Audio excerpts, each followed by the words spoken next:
Bonjour à tous, bienvenue à ce 6e forum régional de la culture scientifique. Donc aujourd'hui, nous sommes le dernier atelier de la semaine. 6e séquence, sciences, médias et éducation, esprit critique, es-tu là? Nous avons vécu, nous en confinement, le besoin d'avoir un accès rapide aux informations, les flux d'informations qui inondent nos quotidiens, comme l'actualité sanitaire aujourd'hui, effectivement, contribue-t-il à une fracture de confiance entre le monde scientifique et la société? On sait bien que ce débat entre médias et sciences existe depuis bien longtemps sur d'autres problèmes, qui soient par exemple le réchauffement climatique ou d'autres sujets. Et aujourd'hui, nous réunissons autour de cette table justement des journalistes et aussi des personnes du monde de l'éducation pour discuter de l'esprit critique, de comment effectivement avoir accès à cette information et comment se faire une idée et non une opinion sur certains faits scientifiques.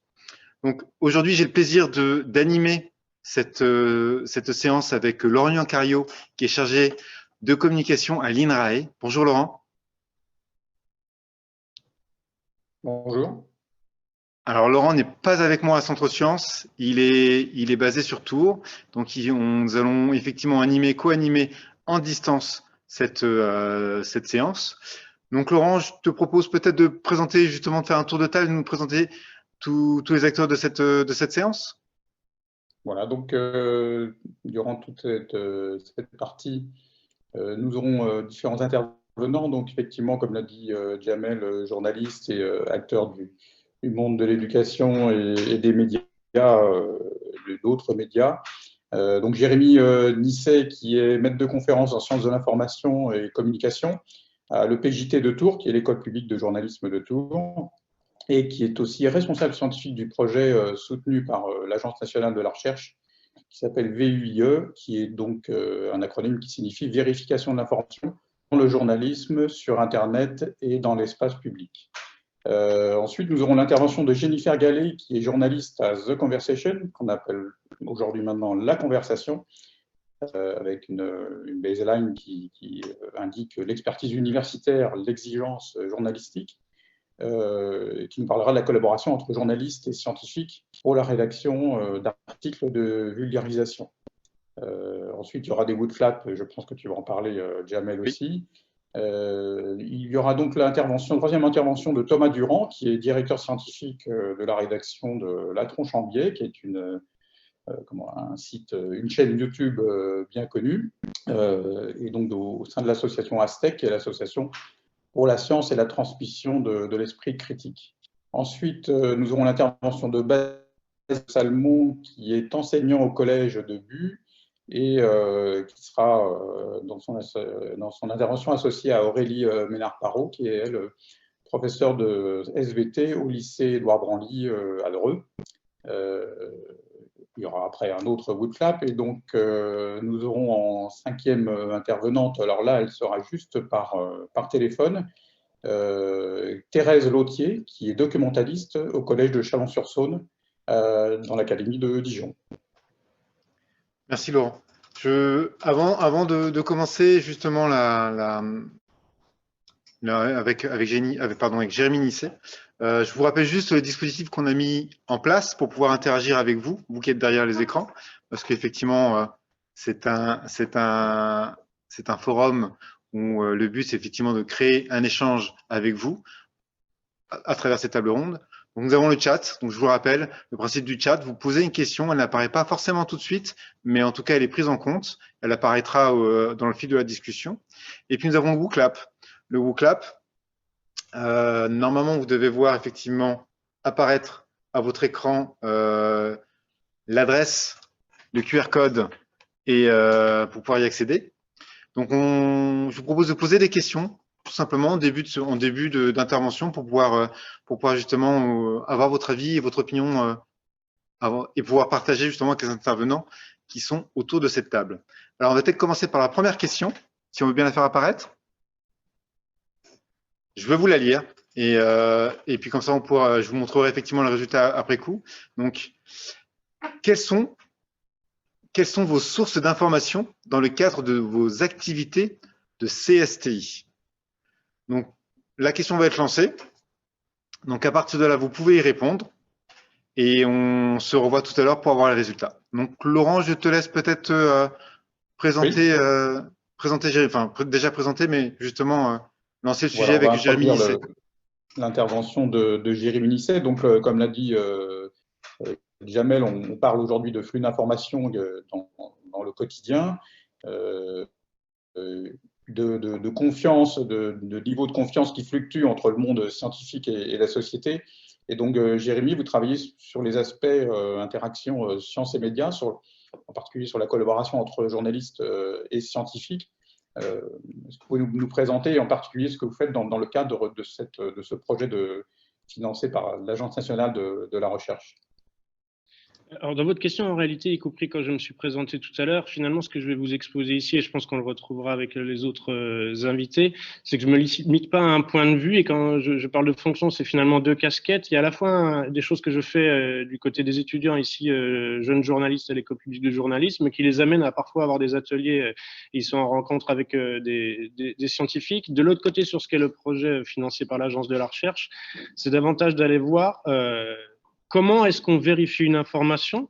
Au départ, nous, on s'est arrimé à ce que font les professionnels du journalisme, dont ceux qu'on appelle les fact-checkers. Et l'objet de notre projet, c'est de voir si c'est appropriable par des publics ordinaires, pour qu'il n'y ait pas que les journalistes qui sachent faire. Dans un premier temps, ce qu'on essaie de savoir, c'est qu'est-ce qui met en veille, qu'est-ce qui met en doute, qu'est-ce qui interpelle, avec quels outils, du coup, on va pouvoir aller vérifier, quelles sont les limites, les contraintes, qu'est-ce qui coince, tout simplement pour le dire autrement. Et ça, finalement, c'est quelque chose qui ensuite s'applique soit au champ de l'éducation, soit à un élève, soit à une personne âgée de 60 ans. Il n'y a pas besoin d'être expert pour se poser des questions. Et c'est même ce qui est le plus important, même jusqu'à la fin de sa vie, c'est de plus de s'en poser plutôt que d'avoir absolument des réponses absolues.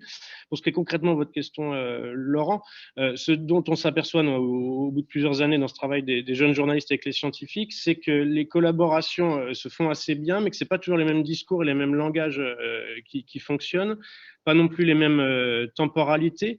La particularité, soit d'un champ pédagogique ou journalistique, et quand elle s'oppose ensuite à celui de la science, c'est que un journaliste va vouloir avoir, et même jeune journaliste, des réponses assez courtes, d'une part, en termes de durée et de format, et va vouloir les livrer quelques heures, quelques jours, au maximum quelques semaines plus tard, alors que la science elle-même met plus de temps, y compris parce qu'elle s'autocritique, se pose des questions, qu'elle n'a pas des réponses absolues. Ça, je pense, et on le redira tout à l'heure, c'est au moins un des bienfaits de l'année qu'on vient de passer, c'est apprendre que des champs scientifiques sont capables de dire « je ne sais pas », et que tout est dans ce « je ne sais pas » et « je doute » et « je creuse » plutôt que d'avoir des réponses établies.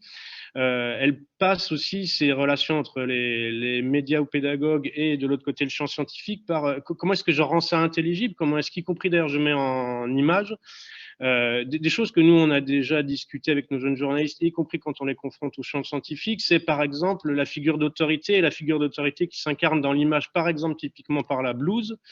Je sais que c'est des choses aussi que discute Thomas Durand, y compris avec ce qu'est la tronche en biais. C'est-à-dire, à un moment ou un autre, ça installe une crédibilité d'être scientifique avec la blouse. Sauf que beaucoup de scientifiques l'ont pas, la blouse, mais le public ne comprend pas s'il voit un scientifique, un chercheur sans la blouse, parce que ça semble installer, avant même qu'il ait ouvert la bouche, une question d'autorité.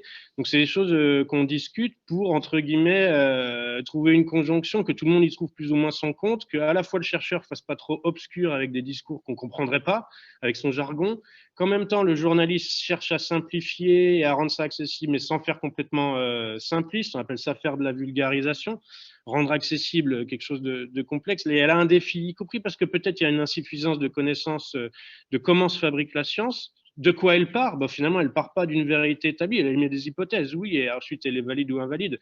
Mais elle part de quelque chose qui fait douter. Elle est, alors ce qui malgré tout rapproche un petit peu les deux métiers, c'est la dimension d'enquête, d'investiguer. Un pédagogue et un journaliste va chercher à investiguer, un chercheur aussi, il va aller faire sa recherche, il se pose des questions. Ce qui me semble important aujourd'hui quand on regarde un petit peu le paysage, et en particulier sur le numérique, c'est qu'on a l'impression en revanche que tout se vaut. Et là, on n'est même plus en train de mettre de côté, on peut mettre de côté, pardon, la question de la blouse, c'est qu'on ne sait pas totalement à quoi on a affaire. Et du coup, nous, dans le projet de recherche, si je rebondis sur ces éléments-là, c'est d'essayer de voir un petit peu ce qui circule. Alors, on réinvente pas la roue sur ce qui se fait déjà depuis une quinzaine d'années en termes d'ethnographie en ligne, sur les réseaux sociaux, des paroles diverses, des controverses. C'est un terreau pour nous pour rebondir plus loin. C'est comment est-ce qu'on fait pour s'en sortir quand on a telle parole, tel énoncé qui vient évidemment précisément parfois conforter votre propre croyance ou au contraire va venir à l'inverse. Comment est-ce qu'on fait la part des choses? Ce qu'on constate sur ce qu'est le faux en général, les fausses informations, et vous remarquerez que je fais tout pour ne pas utiliser le terme fake news, pour plein de raisons, on pourra revenir sur le faux tout à l'heure, c'est qu'il y a une grammaire du faux. Il y a une grammaire aussi d'ailleurs de sa vérification du côté des fact-checkers. Il y a des routines, il y a des gens qui se mettent en position de vigilance, ce que nous, on a décidé dans notre équipe d'appeler les vigies, alors pour le coup avec un G, donc en position de vigilance, un petit peu comme au-dessus de la tour. C'est pas qu'ils donnent des vérités, c'est qu'ils se mettent en alerte. Il y a des choses qui les font douter, plutôt que de prendre tout ce qui passe comme argent comptant. Il y a des gens qui parlent plus fort que d'autres, certes, y compris par rapport à leur nombre d'abonnés ou de followers, mais c'est pas toujours cela qui finalement, entre guillemets, l'emporte. Il y a une capacité des publics à aller diffuser auprès de leurs proches ou auprès d'autres ce qu'ils ont vu circuler. Ce qu'on remarque, c'est qu'il est de plus en plus difficile de savoir quels sont les... je parlais de différentes casquettes et différentes figures d'autorité, quels sont les énonciateurs. Est-ce que là, j'ai quelqu'un qui est scientifique qui me parle?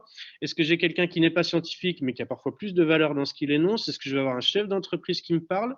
Qu'est-ce qu'il a pu faire, y compris dans les 30 dernières années? C'est pas toujours facile de savoir qui me parle, et c'est pourtant parfois ce qui est le plus important. Quand on comprend qui me parle et quelles sont ses intentions, on comprend encore un peu plus le message. Et souvent, il faut bien dire que c'est brouillé, que ce soit sur les réseaux comme Twitter ou Facebook, mais que ce soit vrai aussi du côté de ce qui est considéré un peu comme encyclopédie en ligne, les moteurs de recherche, par exemple, et en premier lieu, Google. Donc, ce fouillis-là, évidemment, est pas évident. Et remettre de l'ordre dans ça l'est moins. Entre les deux, il y a avoir de l'esprit critique qui, pas une chose nouvelle, c'est pas le numérique qui l'a amené, mais c'est se poser des questions et admettre qu'on n'a pas les réponses juste en quelques secondes. Voilà. Et donc, globalement, vous l'avez compris, notre projet Vigie, c'est vérification d'informations dans le journalisme, oui, parce qu'ils ont été les premiers à se mettre en alerte et qu'on compte sur les médias, mais c'est ensuite sur Internet, globalement accessible à tout le monde, et dans l'espace public pour le I et le E, c'est comment est-ce qu'on en est un public ordinaire, et là, il n'y a pas de condescendance à avoir, hein, comment est-ce qu'on peut faire pour s'en sortir alors que ça paraît compliqué. Puis tout simplement aussi pour ne pas partager n'importe quoi. Un point aussi qu'on discutera peut-être tout à l'heure, nous, c'est quand on parle de fake, qu'est-ce qui est fabriqué? Et on sait que pour certains, ils s'en sortent très bien. Pour faire paraître un document très scientifique, on va rajouter de la note de bas de page, du graphique, des chiffres compliqués, un discours un peu avec du crochet et des références. De l'autre côté, si on veut faire très journalistique, on va installer un décor, des mimiques et des formats journalistiques. Parfois, c'est fait pour tromper, parfois, c'est juste de l'ordre de l'erreur. Et force est de constater que pour les publics, c'est pas toujours évident parce qu'on manque soit de temps, soit des fois de compétences pour s'en sortir. Voilà un petit peu ce qu'on essaie d'investiguer. Et là, une des étapes dans notre projet, ça va être de voir justement comment les gens s'interrogent, puis tout simplement aussi peut-être s'interrogent pas, parce qu'ils n'ont pas que ça à faire. Donc c'est un petit peu ce qu'on essaie de mener. Laurent, votre micro est... Oui, Laurent. Avant de passer la parole aux autres intervenants pour réagir, est-ce que ce que vous venez de dire finalement, c'est qu'on apprend aussi aux journalistes étudiants à repérer une manipulation aussi? Est-ce que ça fait partie de l'enseignement déjà? Oui, ça fait partie de l'enseignement. Inversement, c'est quelque part aussi d'ailleurs ne pas prendre pour argent comptant ce que va vous dire un maire, ce que va vous dire un chef d'entreprise, ce que va vous dire une personne scientifique ou ce que va vous dire un confrère lui-même journaliste qui, sans aller complètement dans de la désinformation, parfois va tout simplement être dans l'erreur parce que l'erreur, elle est elle-même humaine. Ce qu'on constate, c'est à nouveau de la difficulté parfois à savoir quel est le point de vue de celui qui vous parle en face, parce qu'il a pu se construire une notoriété en ligne, entre guillemets, artificiellement gonfler ce qu'il est réellement. Pour qui travaille-t-il? Alors, c'est pas juste en termes de rémunération, mais quel est son agenda? On dit, ce sont des choses sur lesquelles on les amène à avancer. Un des outils qu'on a le plus développé ces dernières années et qui nous distingue un petit peu dans le paysage, pour ceux qui me connaîtraient, ça va sonner comme autopromo, mais pour ceux qui me connaissent, je suis vraiment pas dans l'autopromotion, mais en tout cas, c'est une des particularités ici dans notre école, à le PJT à Tours, c'est l'outil, et je sais que normalement dans vos publics, certains le connaissent, Factoscope. C'est agréger ce que sont les publications de fact-checking, donc de vérification de l'information, fait par les confrères, et puis aussi générer des articles d'origine sur des choses qui mettent en doute au moment où il y a une soirée électorale, au moment où vient de circuler quelque chose d'un peu douteux en ligne. Et la façon d'être en veille, pour répondre à votre question, c'est y compris utiliser des outils qui mesurent la viralité. Ce qui est intéressant, c'est qu'au départ, ces outils, ils existent pour la réputation des entreprises. Quels sont les moments où on parle beaucoup de telle thématique ou beaucoup d'une entreprise? Finalement, ce qu'on repère, c'est quand quelque chose est très viral, souvent c'est douteux ou il y a du faux, en tout cas quand c'est vraiment viral. Donc ça les met en alerte, ces journalistes, et ça met les nôtres aussi, jeunes journalistes, en alerte. Il y a juste une particularité au milieu de tout ça, au-delà de ce que peut être l'information sérieuse et l'information très idéologisée, c'est qu'une grande partie du faux aussi, et on y est tous soumis, et plus encore depuis un an sur les réseaux, c'est que ce qui est faux est aussi parfois tout simplement de l'ordre de la dérision et du rire. C'est pas toujours quelque chose de nuisible. C'est tout simplement un moment ou un autre, peut-être soit pour faire agir, soit pour être exutoire. Et on a tous vu des gifs animés de telle ou telle pseudo-déclaration d'un homme politique et qui n'a jamais prononcé, sur laquelle il n'y a peut-être pas besoin de faire de vérification, mais qui renvoie à des positions pas toujours complètement fausses non plus, qui circulent le plus. On a aussi de la moquerie parce que la culture du web, elle est faite de ça et déjà depuis presque une vingtaine d'années. Et c'est pas nouveau. Vous avez eu, avant même que le numérique soit là, des gens qui jouent de ça. Et quelque part aussi, ça renvoie à une position en dehors de l'information, de la science, de l'éducation. Quand on est enfant, et j'ai coutume souvent de le dire, on s'amuse avec le faux. On met une cape, on s'invente super-héros, ou on s'invente professeur, on s'invente médecin, on s'invente maire. C'est pas très grave et on joue de certains des codes. Ce qui est plus gênant ensuite, c'est quand sur les réseaux, on trouve des gens qui vont aller avoir une position abusive par rapport à ça. Oui. Donc, je vais laisser la parole tout de suite à Jennifer Gallet, puisqu'elle doit nous quitter après pendant la séance, et ensuite on réagira sur vos deux interventions qui sont un peu dans les mêmes champs. Donc, Jennifer Gallet, vous êtes journaliste alors dans un média particulier qui a commencé dans le monde anglo-saxon et qui est maintenant est très bien connu dans le monde francophone. Voilà, quelles sont vos réactions par rapport à ce qu'a dit Jérémy aussi, puis votre façon particulière de travailler avec les scientifiques qui est un peu différente du journalisme traditionnel. Merci Laurent.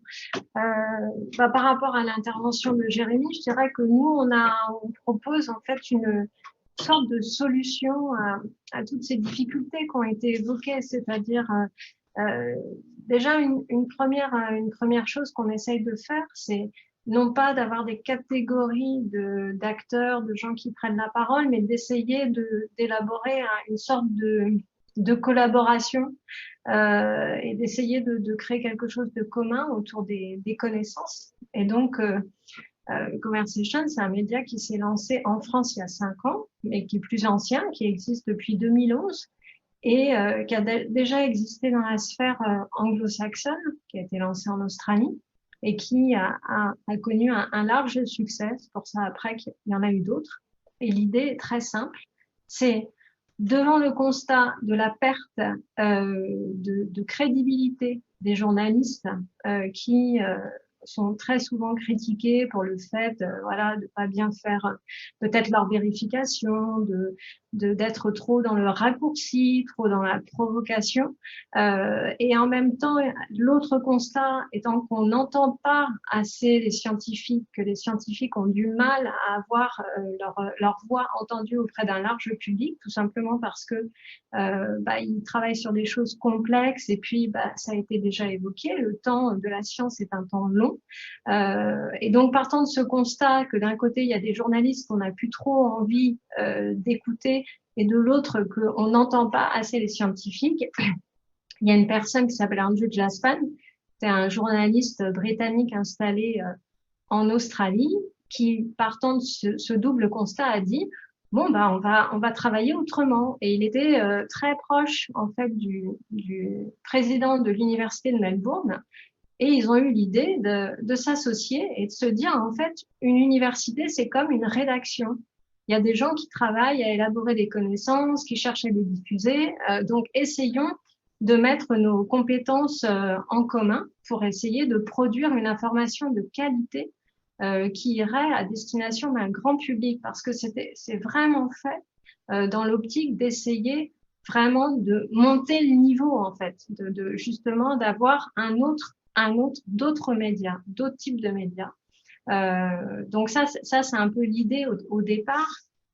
Et sur une base quotidienne, ça se traduit par de l'élaboration d'articles entre quelqu'un qui a un savoir qui est précis, qui a fait des publications, et puis un journaliste qui peut à la fois faire ce travail de repérer des biais possibles, des conflits d'intérêts possibles, de vérifier l'information, de vérifier la solidité du propos et aussi de permettre de donner une forme qui pourra rendre cette connaissance accessible à un plus grand nombre. Alors, une fois qu'on a dit ça, c'est bien gentil. Comment faire, c'est ce qu'évoquait Jérémy, comment faire pour que cette information, elle soit repérée, en fait? Qu'on se dise, ah bah, il y a cette source d'information qui existe, là, sur The Conversation, il y a des articles écrits par des scientifiques, par des universitaires. Excusez-moi. Et donc, nous, ce qu'on fait, c'est qu'on met c'est l'élaboration de tout ce travail en commun, on le met à disposition du paysage médiatique, en fait. On dit aux autres médias, prenez nos articles. En fait, prenez nos articles, ils sont publiés sous licence Creative Commons. Ça veut dire que vous pouvez le reprendre gratuitement et les diffuser en respectant un certain nombre de règles. On ne coupe pas le texte, on change rien, on crédite son auteur, son institution.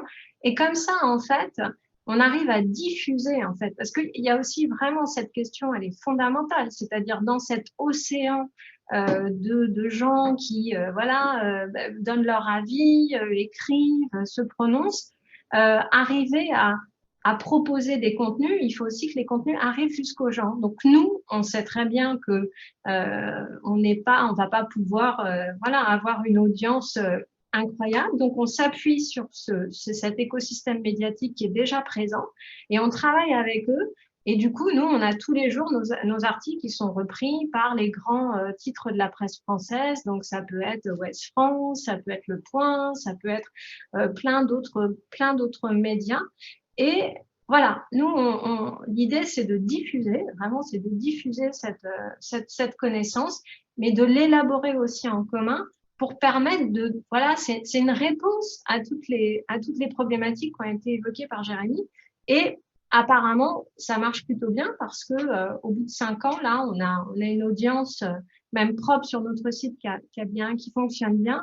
Et puis surtout, on a vu avec l'actualité récente autour du Covid, les articles qu'on a élaborés autour de ces questions ont extrêmement bien fonctionné.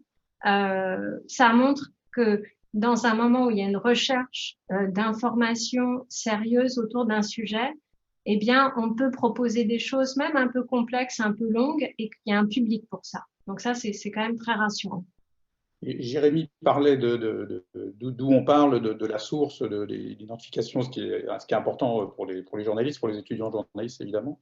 Et comment vous faites pour assurer aussi tous ces aspects déontologie, intérêt particulier, etc., qu'on peut toujours reprocher à certains scientifiques. On l'a vu aussi d'ailleurs dans le débat actuel sur la Covid, mais sur bien d'autres sujets aussi. Comment vous faites pour bien mettre en évidence ça, pour bien vous assurer qui parle et d'où il parle? Bien sûr. En fait, nous, on a affaire à nous, on travaille avec des universitaires, des gens qui ont un rattachement académique, qui font de la recherche, qui font des publications scientifiques, qui enseignent ou qui n'enseignent pas, mais qui font de la recherche. Donc, ils doivent renseigner une fiche, ils doivent donner leur biographie, ils doivent donner leur diplôme.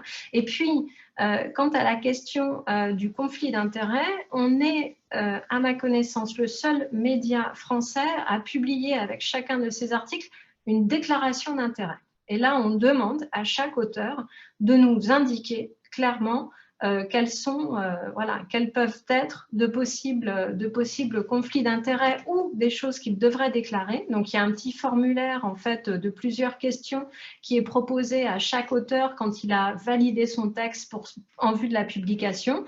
Et donc, il doit dire s'il reçoit des financements d'où il les a, en dehors de son institution, s'il fait partie d'une structure politique, s'il fait partie d'une structure qui pourrait tirer profit de l'article. Donc ça, alors après, on peut toujours avoir des gens qui vont dissimuler. Nous, on regarde quand même, on essaye de voir quand on a un peu un doute, en fait, sur un propos, on trouve qu'un propos est par exemple très agressif ou très péremptoire, on se dit, là, il y a peut-être quelqu'un qui veut absolument qu'on achète, en fait, entre guillemets, son propos. Donc, on vérifie. Après, on fait notre travail de journaliste, voilà, de vérifier, de regarder si les sources sur lesquelles s'appuie l'auteur, eh ben, elles sont solides ou pas. Voilà, donc ça, c'est notre travail au quotidien. D'accord. J'avais une dernière question avant de passer la parole aux intervenants qui ont certainement des réactions par rapport à vos deux interventions, Jérémy et Jennifer. Est-ce que les scientifiques sont des auteurs souples, entre guillemets, c'est-à-dire que Contrairement, alors ça, corrigent facilement ou voilà. Ben, en fait, ça, ce qui est assez drôle, c'est que je trouve, en fait, ce qui est assez un peu contre-intuitif, c'est-à-dire moi, je suis journaliste et en fait, tous les articles pour lesquels, enfin, que j'élabore avec les auteurs, je n'apparais pas comme autrice. Moi, je suis un peu en coulisses. Je suis journaliste, mais je suis en coulisses, qui est, normalement, les journalistes sont mis plus en avant. Et en fait, nous, on aide les auteurs à ce que leurs propos ils soient, ben voilà, solides, faciles à lire. Et en gros, bah, ce travail, il se fait très bien. Voilà, ce travail, il se fait très bien. Alors, il y a toujours des exceptions, mais franchement, c'est tellement anecdotique et je pense qu'il y a vraiment une vertu à ce travail en commun.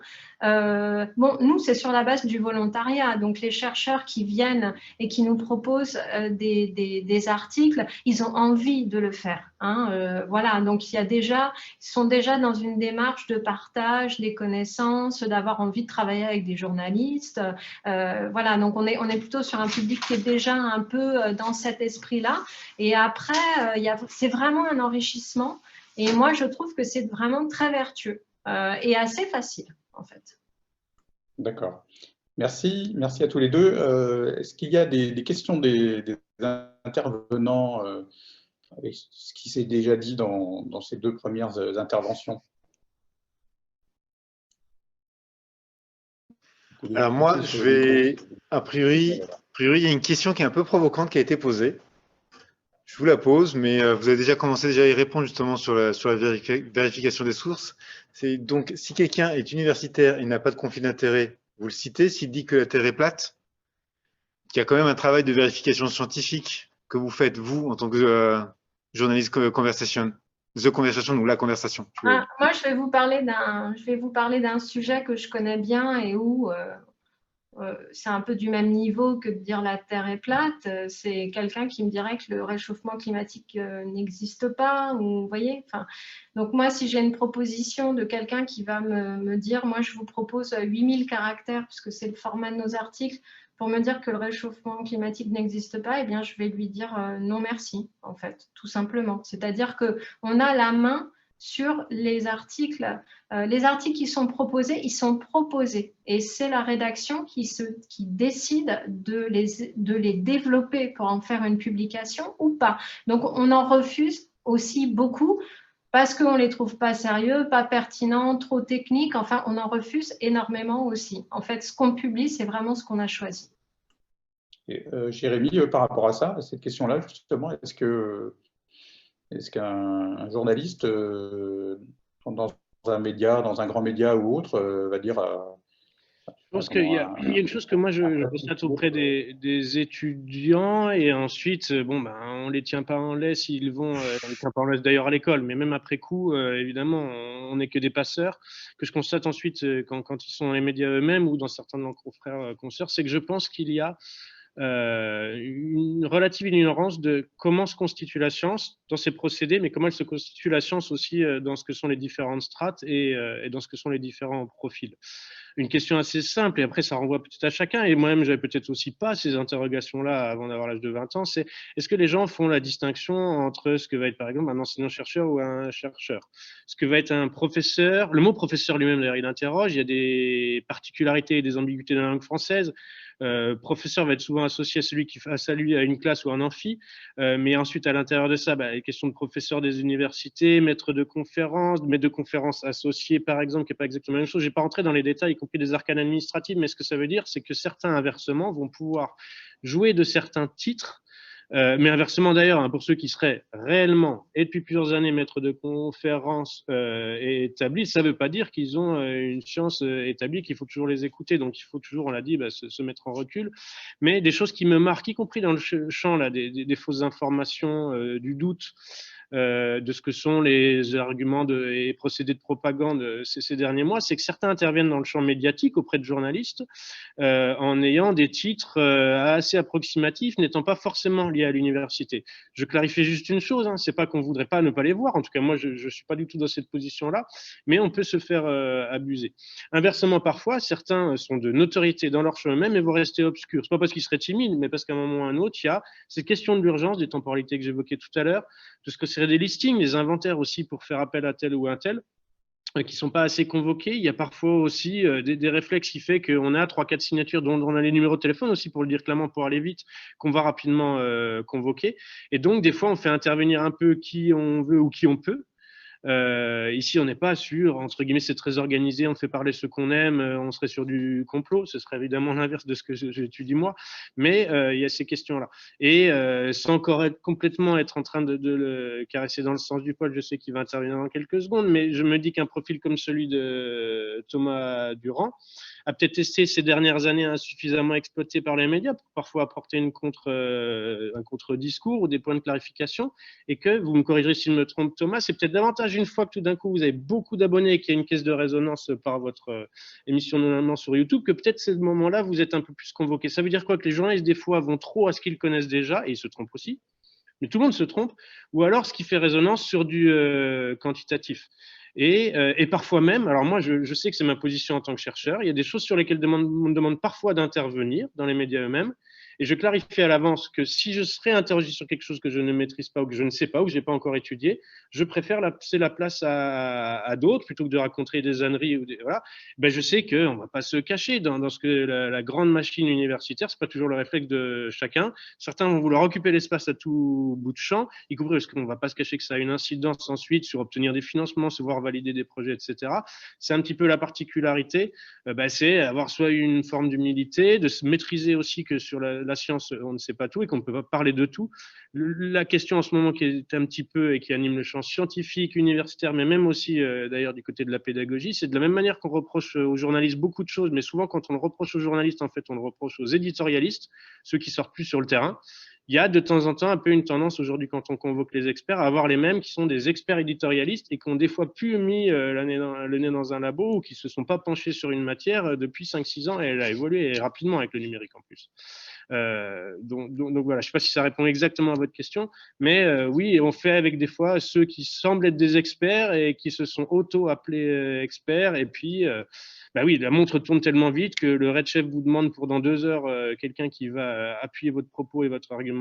Des fois, les gens font un peu avec les moyens du bord, mais aussi il faut dire que justement les sous-emplois entre guillemets, les coupes au sein des rédactions, fait qu'on avait ces métiers-là aussi qui venaient documenter, archiver, conserver des stocks de sources, les coordonnées directes, comme elles sont de moins en moins présentes. On va aller parfois au plus pressé, ce qui est évidemment pas une bonne chose. Thomas, une réaction sur ce que vient de dire Jérémy? Oui, malheureusement, c'est facile de critiquer les médias, parce que tout le monde le fait, donc je ne vais pas rajouter. Je pense que l'autocritique est toujours préférable, donc il faut laisser les gens qui sont dans le métier le faire. Mais on voit bien qu'il y a un problème avec les experts médiatiques. C'est pas les vrais. Il y en a des vrais, mais ceux qui viennent et qui disent « je sais pas », c'est eux qu'il faut inviter en fait. Mais ça fait pas une belle émission. Donc, quand on veut une belle émission, on invite des experts qui parlent bien. Comme ils parlent bien, ça fait que l'émission, elle est bien, elle a l'air bien l'émission, on est informé. Puis du coup, on les invite. Je pense que c'est pas intelligent. Merci. Si je peux compléter, il y a aussi tout simplement, enfin si j'exagérais un tout petit peu, même si là j'arrive à être présent avec vous, parce que c'est un moment qu'on a quelle est la date, mais ça est quand même illustratif, c'est, comme le disait Thomas, il y a celui qui réellement est en train de passer son temps sur ses recherches, il manque de temps pour aller le dire clairement au-delà de ses publications, consolider son étude, etc. Manque de temps pour réellement aller contribuer sur les plateaux ou sur des sollicitations d'interview. Voilà. Jamel, est-ce qu'on a quelque chose sur, Alors, il y a une question qui est toujours dirigée pour Jennifer, mais de façon générale, je pense que c'est aux journalistes. Est-ce que vous avez un comité scientifique qui est sollicité en cas de doute quand vous avez un article? Et puis moi, je rajouterai une autre question dans le même esprit. Est-ce que justement au sein même de The Conversation, quand il y a débat, parce qu'il y a des débats, enfin il y a des contradictions scientifiques, il y a des débats scientifiques qui existent, est-ce que vous offrez la possibilité justement d'organiser ce débat?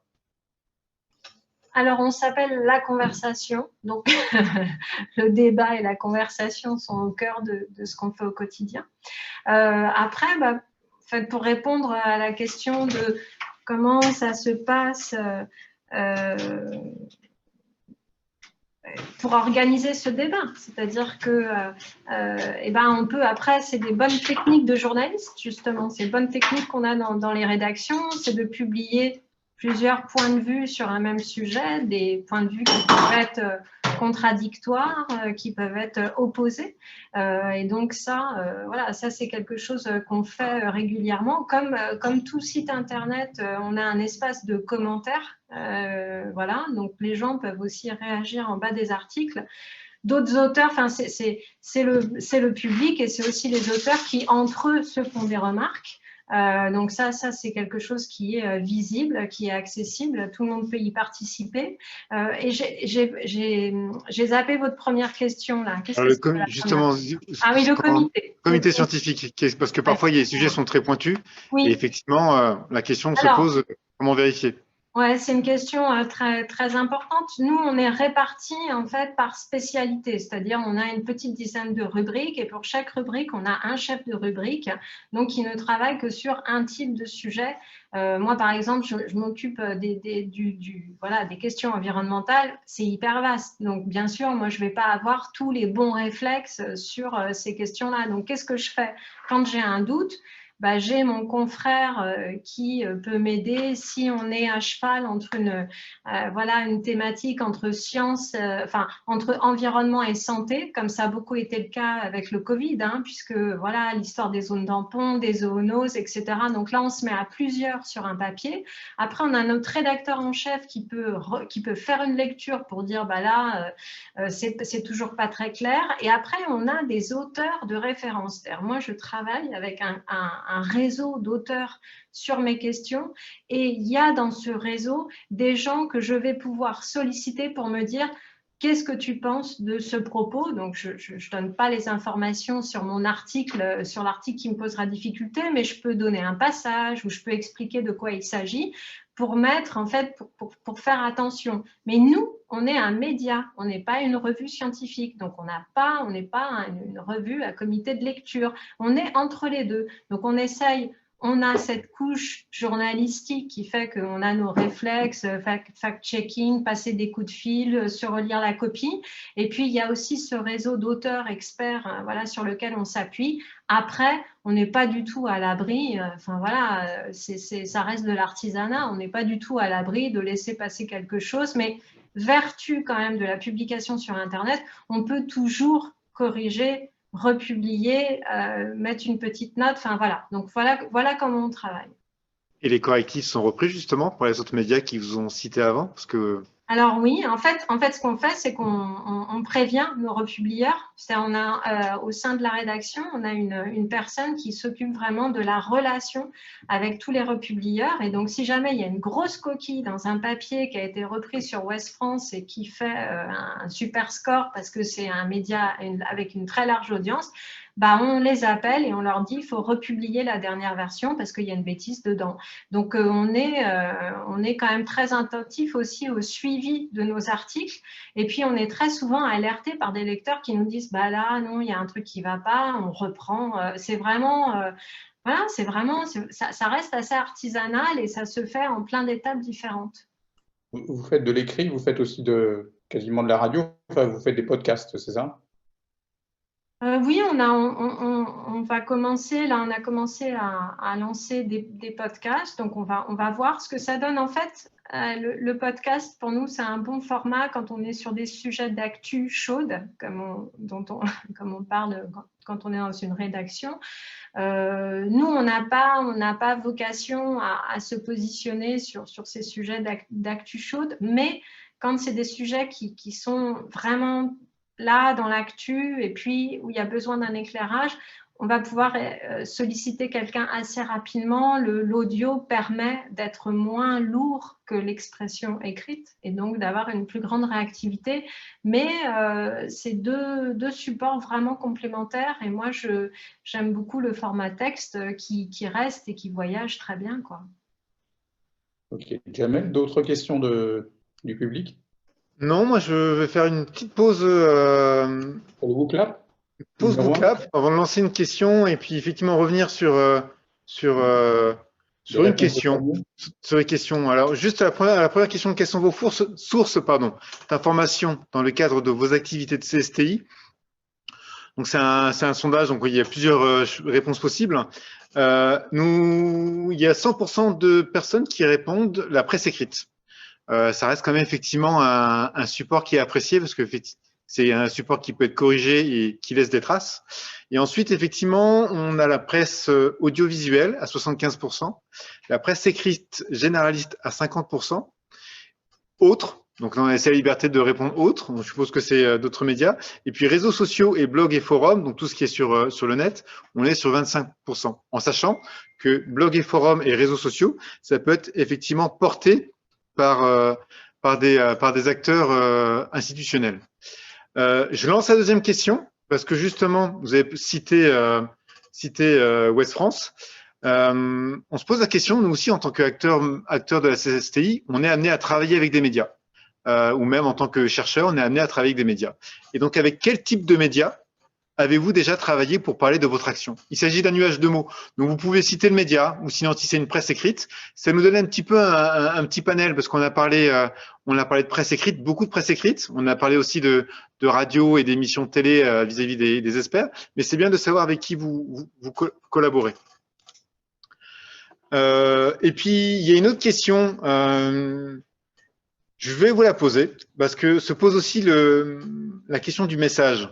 Peut-on utiliser les codes des fausses informations qui marchent incontestablement pour justement faire passer son message? C'est un petit peu ce que vous avez annoncé, vous, Jérémy Nisset, au début, en disant qu'en mettant certains codes visuels ou autres, certains messages passent mieux.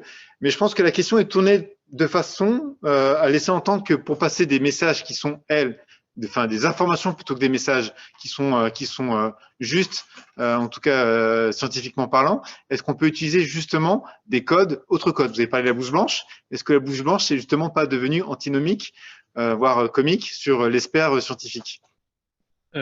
Sur cette question-là, quand j'ai évoqué tout à l'heure, finalement, quand je l'ai explicité comme étant la grammaire du faux, y compris de celui qui vous manipule, au contraire, la grammaire de celui qui vérifie et quitte à ce qu'il soit lui-même fact-checker professionnel. En réalité, il y a quand même un glissement ces dernières années. Non, ne pas jouer avec le feu. En tout cas, c'est ce qu'on apprend nous à nos jeunes journalistes et c'est ce qu'on constate avec la distance sur ceux qui essaient de remettre entre guillemets les points sur les i pour assainir le paysage. Je pense que c'est très dangereux. Et quand je dis que les pratiques ont changé, c'est jusqu'à il y a quelques années, il était possible le 1er avril pour les journaux et pour l'audiovisuel de glisser une blague. Parce qu'après tout, c'était encore bon enfant et que les gens, à un moment ou à un autre, on n'était pas inondés finalement de fausses informations. Ils existaient déjà, hein, les rumeurs, la propagande ne sont pas nouvelles, ne sont pas arrivées avec le numérique, mais ne plus jouer avec ça. Parce que finalement, c'est déjà tellement difficile de se mettre en veille et en éveil que ça rajoutait une couche, bah tant pis, ça enlevait du rire, ce rire continue d'exister sur d'autres espaces. Autre élément, c'est vous pouviez montrer que quelque chose était faux ou manipulatoire et montrer par exemple une image. Et vous aviez un sous-texte, typiquement à l'écrit, une légende qui vous disait en quoi c'était faux. Faux charniers, y compris avec des erreurs journalistiques, par exemple ceux des années 90, sur ce qu'étaient les faux charniers de Timisoara, par exemple. Aujourd'hui, ça n'est plus possible. Pourquoi? Parce que l'image, elle va parfois être isolée de tout ce qui l'entoure, et en l'occurrence la légende, c'est quelque chose qui est discuté, je le sais, dans le champ des collèges et des lycées. Aujourd'hui, c'est devenu ardu parce que vous ne savez pas comment cette image va être décontextualisée à la fois de l'événement lui-même pour son contexte et de sa production ou interprétation médiatique. Donc, ce qui est le plus simple aujourd'hui, c'est vous mettez une grande barre rouge devant, ou alors vous venez en zoom, entouré avec un zoom ou avec quelque chose de rouge ou d'une autre couleur, ce qui pose problème dans l'image elle-même qui prouve qu'il y a du faux, de l'erreur, voire de la manipulation. Au moins, ça rend les choses plus claires. Et je pense que ça laissera des traces aussi pour les générations suivantes. C'est que dans quelle mesure on réaccédera parfois à l'image d'origine, comment parfois encore aujourd'hui vous n'accédez qu'à l'image altérée ou à son correctif, ça deviendra difficile. Mais ça, c'est une autre question. À la rigueur, elle est davantage du côté de la documentation, de l'indexation, de l'archive pour le futur historien ou futurs élèves. Mais pour le coup, aujourd'hui, on est tellement inondé que peut-être c'est ce qui est la matière la plus claire. Par contre, ce que disent les journalistes, ça c'est sûr, c'est ils ont trop passé de temps peut-être ces dernières années à essayer d'avoir leur posture à eux avec leurs pratiques habituelles en face, et peut-être ce sera évoqué par d'autres, et à la fois pédagogues ou peut-être même par Thomas Durand, c'est des trolls, pour le dire autrement, qui, sans être complètement des informateurs supposément venus de l'étranger, etc., sont juste là pour s'amuser ou mettre un peu le bazar. Utiliser leur force contre eux. Entre guillemets, jusque-là, les journalistes disent qu'ils avaient voulu être en confrontation, en frontale, entre guillemets. Ils se rendent compte qu'aujourd'hui, c'est peut-être plus facile parfois d'aller faire comme pour les sports de combat, retourner l'adversaire avec sa propre force, mais ça passe pas forcément par les mêmes artifices, y compris visuels. En bref, c'est pas simple. Et y compris, c'est pas simple, je le disais tout à l'heure, c'est pour celui qui veut se faire passer pour vrai, va utiliser ce que sont les arguments, le signe, le format du vrai, je le disais, la petite note de votre page, la mise en page qui correspond bien, etc. Mais il y a toujours un moment ou un autre une faille. Et en réalité, c'est ardu. Je ne crois pas que c'est le champ médiatique qui joue le plus dessus. Dans l'intermédiaire, et parfois ce qui est la dimension soit pédagogique, parce qu'il y a parfois des fausses bonnes idées. Je ne le dis pas, je m'inclus là-dedans. Dans le champ médiatique, c'est pas parce que je travaille à l'université que, entre guillemets, je pointerai ce qui se fait de moins bien au collège et au lycée.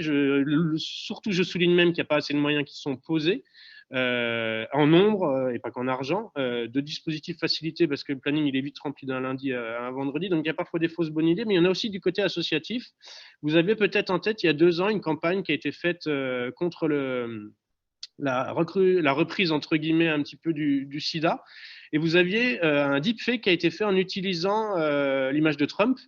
Avait circulé déjà l'image d'Obama depuis 1 an avant, donc depuis 3 ans. Et il y a 2 ans, il y a eu cette campagne un petit peu avec Trump qui vous parle du sida, sur lequel on arrive quand même à distinguer que c'est un deepfake, donc une image vidéo elle-même fabriquée, pour qu'à la fin, le slogan arrive en vous disant non, le sida n'est pas arrêté, comme vient de vous le dire Trump. Il n'a jamais prononcé cette phrase-là, c'est assez clair, on a transformé sa voix. En fait, là, c'est jouer avec le feu, parce que si vous n'allez pas jusqu'au bout du message, quand on sait qu'il y a énormément d'impatience avec le numérique, qu'on va zapper, et d'ailleurs le mot zapper, il paraît un peu vieux jeu aujourd'hui, c'est pas forcément les bonnes formules. Donc d'aller jouer avec avec le feu, et peut-être même aller jouer avec le faux, fonctionne pas. Laissons-le, entre guillemets, à d'autres. Moi, là où je vais plus loin, et je suis pour l'instant assez minoritaire, c'est… Oui, et il faut qu'on… Pardon, je voulais savoir si on est juste… Oui, avancer, parce qu'il faut effectivement qu'on avance sur le prochain intervenant, et je voudrais pas… Voilà, pardon, je prendrai moins la parole par la suite, je vous le promets, mais je pense que du coup, ça mènera à réflexion dans ce que l'un et les autres vont énoncer, y compris dans les difficultés avec leur propre public, c'est… Je pense, sans être complètement radical, mais pourquoi pas l'énoncer malgré tout radicalement, c'est que les journalistes et les médias à un moment ou à un autre qui ont une reconnaissance et qui sont établis comme tels, qui sont pas malsains, tous ne le sont pas, mais globalement ils sont pas malsains, devraient quitter les réseaux sociaux et devraient arrêter d'aller essayer de les nettoyer. Ce qui clarifierait la donne, c'est sur un espace de réseaux sociaux, il y a à la fois du vrai et du faux. C'est pas non plus que du faux, on est d'accord. Sur un espace médiatique institué, et même si des gens les quittent, ne sont plus satisfaits, vous trouveriez une parole qui elle-même a été vérifiée, a confronté différentes idéologies. Je pense que tu as la transition parfaite. Je vais vous interrompre parce que je sais que Jennifer Gallet doit partir à 15h45 et on a déjà débordé. On y est, mais alors, voilà, merci, je suis désolée, merci à tous et puis bonne discussion. Et Jérémy, quand vous voulez, pour faire un article à Conversation sur le dernier point que je trouve passionnant. Je sais, j'y pense, mais comme je disais tout à l'heure, c'est parfois aussi le manque de temps. De temps, mais c'est très important cette question de quitter, et quitter plutôt que de nettoyer. Voilà, merci beaucoup à tous et bonne continuation. Merci à vous. Alors justement, les réseaux sociaux, on va pas aborder que la question des réseaux sociaux, mais Thomas Durand, effectivement, est très présent sur les réseaux sociaux. Il a effectivement cofondé une chaîne youtubeur qui s'appelle La Tronchambier, qui a reçu un prix, le prix Diderot par l'AMSTI, et qui est beaucoup cité justement en termes de réflexion sur les biais cognitifs, sur l'esprit critique. Et donc, il vous clap, je suis désolé, vous clap, qui a été lancé. On n'aura pas la réponse du précédent, et je préfère lancer directement le suivant. C'est, avez-vous déjà été confronté à un public ou à un intervenant convaincu par une infox?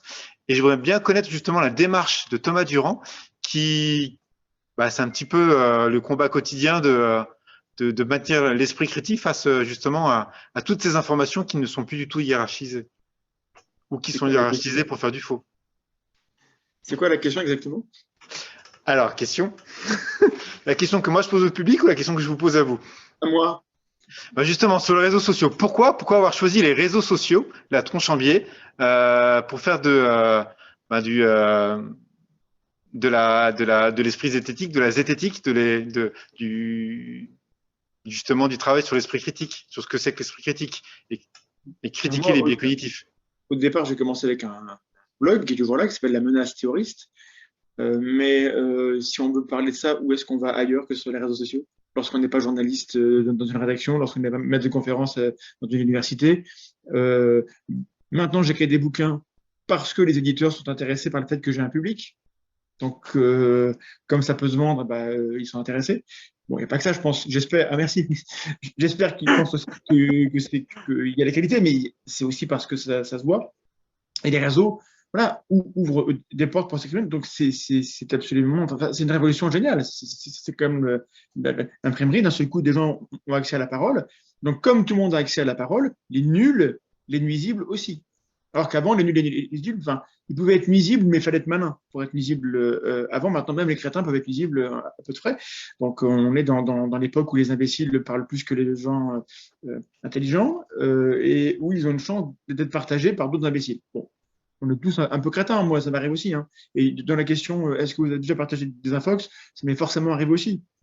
Parce que des fois, on partage, parce qu'on est sûr que c'est vrai et qu'on croit qu'on connaît la source, donc on partage. Et il y a des chiffres qui sont variables. 60% des choses qu'on partage, en général, sur les réseaux, on ne les a pas lues. On a vu le titre nous a plu, sans doute qu'on connaît quelqu'un qui l'a partagé, et comme on y croit, on partage. Et il ne faut pas le faire, en fait, parce qu'il vaut mieux vérifier que le titre et le contenu sont bien cohérents, parce que même dans les articles scientifiques, parfois il y a un décalage entre le titre et le contenu. Donc voilà, donc les réseaux, parce que je ne vois pas où est-ce qu'on pourrait aller ailleurs. Et ensuite, c'est devenu notre environnement, à nous. On est sur YouTube. Bon. YouTube a plein de défauts, mais c'est là où les gens vont consulter, vont consommer. Donc, si on n'est pas là, qu'est-ce qu'ils vont consommer? Ils vont consommer d'autres. Et on a vu pendant la pandémie une explosion d'abonnés, des gens qui racontent de la merde sur la pandémie, sur les masques, sur les vaccins. Et là, enfin, c'est effrayant à quel point, j'ai pas les chiffres, hein, mais j'ai eu quelques-uns qui ont doublé ou triplé de nombre d'abonnés. On n'a pas eu ça chez nous, hein, c'est curieux. Donc, si on n'y est pas, puisque les journalistes, je trouve que c'est vrai, font mal le travail sur cet environnement-là, parce que c'est pas leur travail, peut-être qu'il ne faut pas qu'ils le fassent, j'en sais rien, mais de toute évidence, c'est pas facile.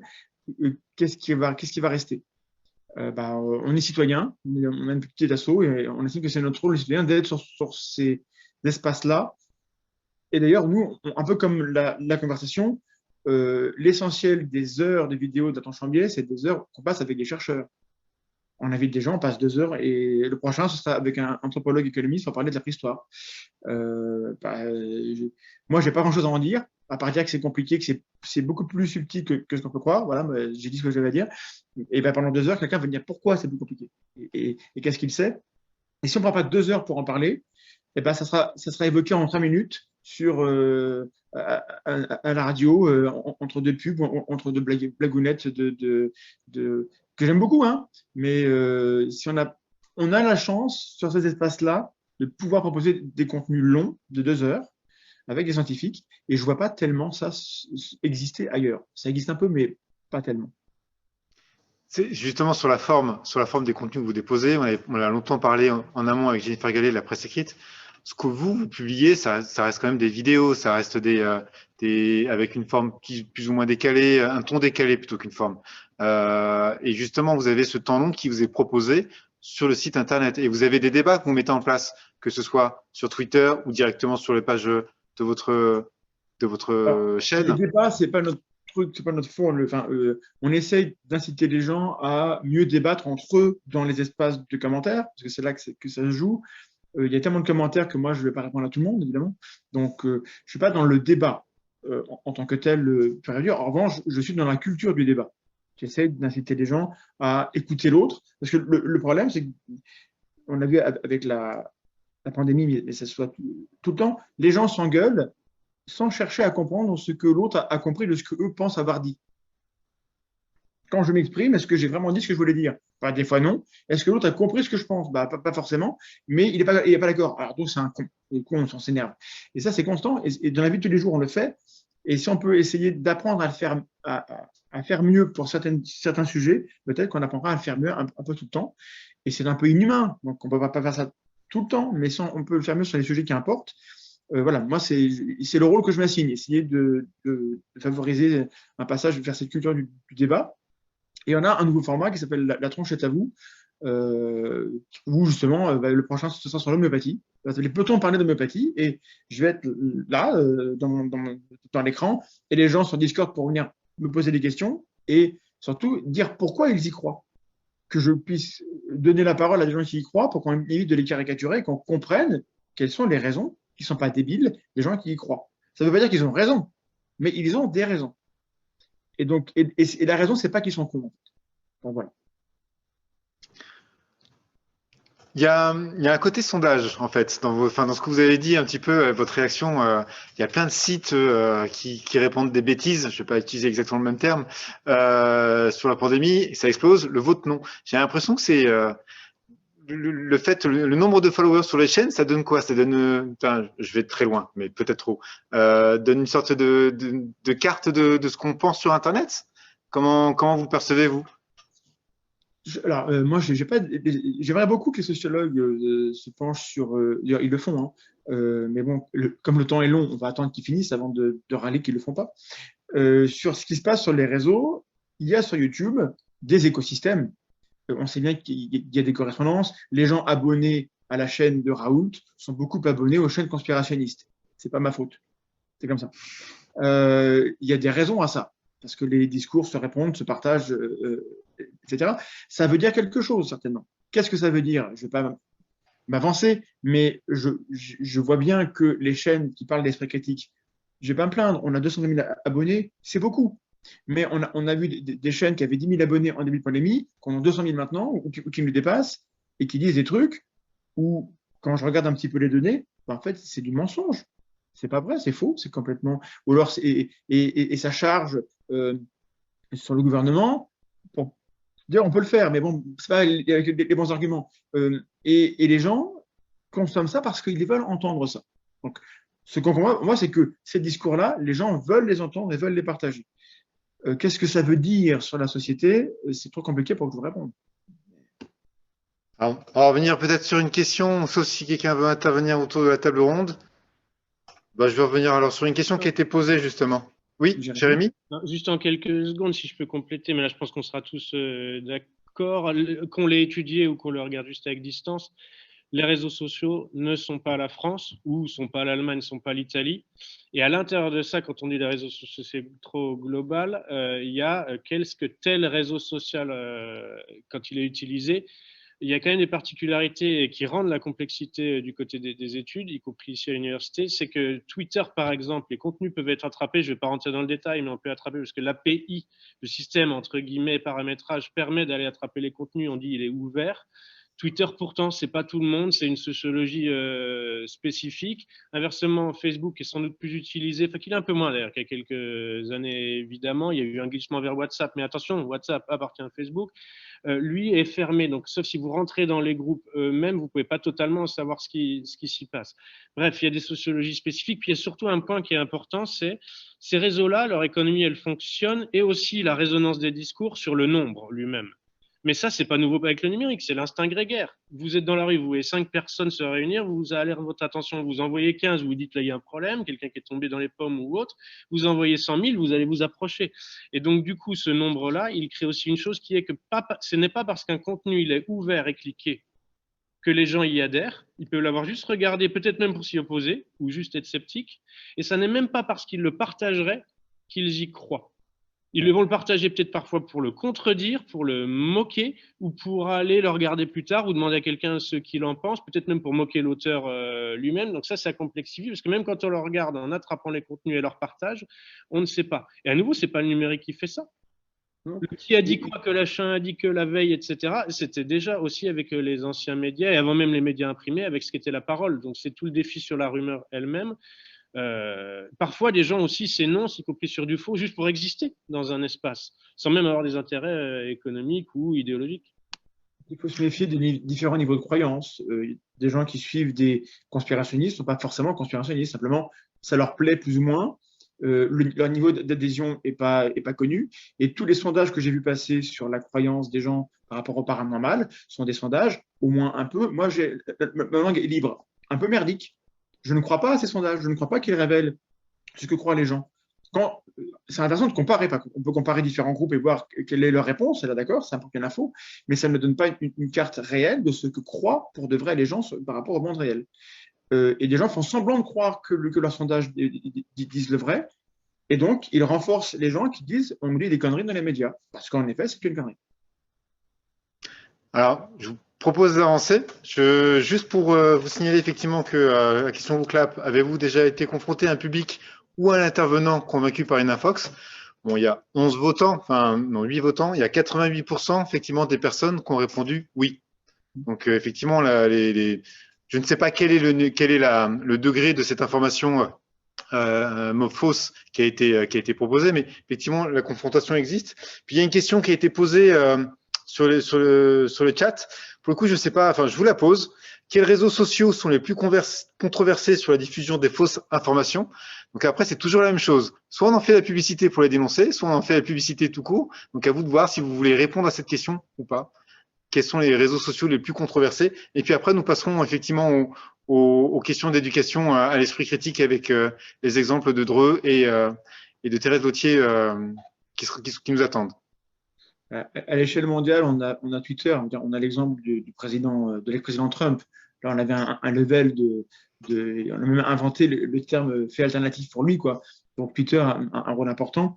Mais ce que Jérémy a expliqué sur les réseaux ouverts ou fermés est très vrai. Les bulles sont plus importantes dans Facebook. Quand vous êtes pris dans une bulle dans Facebook, personne n'a accès à votre environnement pour venir vous dire attention, alors que Twitter, au moins les gens, on voit les gens qui contredisent. Alors ça peut être extrêmement pénible parce qu'on peut vous harceler sur Twitter, mais au minimum c'est ouvert. Et après les autres, je ne les connais pas assez.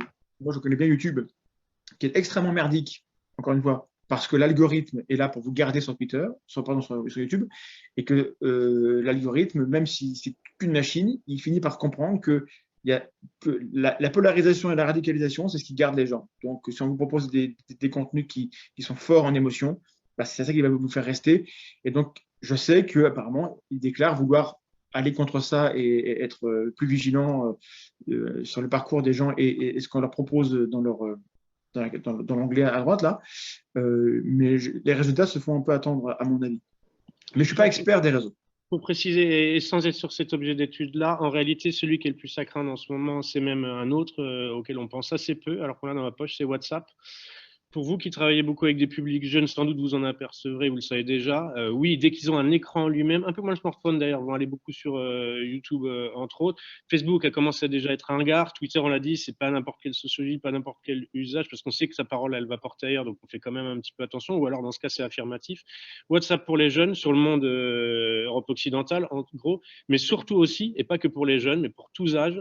Dans ce qu'on appelait l'ancien tiers-monde, y compris parce que ça a facilité gratuitement les échanges, y compris de type téléphonique, WhatsApp. Et donc, beaucoup de choses circulent par WhatsApp en Afrique, en Asie, avec des incidences. Vous l'avez vu aussi au Brésil sur ce qui a été l'élection précédente. Là, sur la question de pandémie, sur en Inde, des massacres sur une fausse info qui se diffuse, c'était essentiellement du WhatsApp. Et on oublie de dire souvent que c'est Facebook qui détient WhatsApp quand ils l'ont racheté il y a quelques années.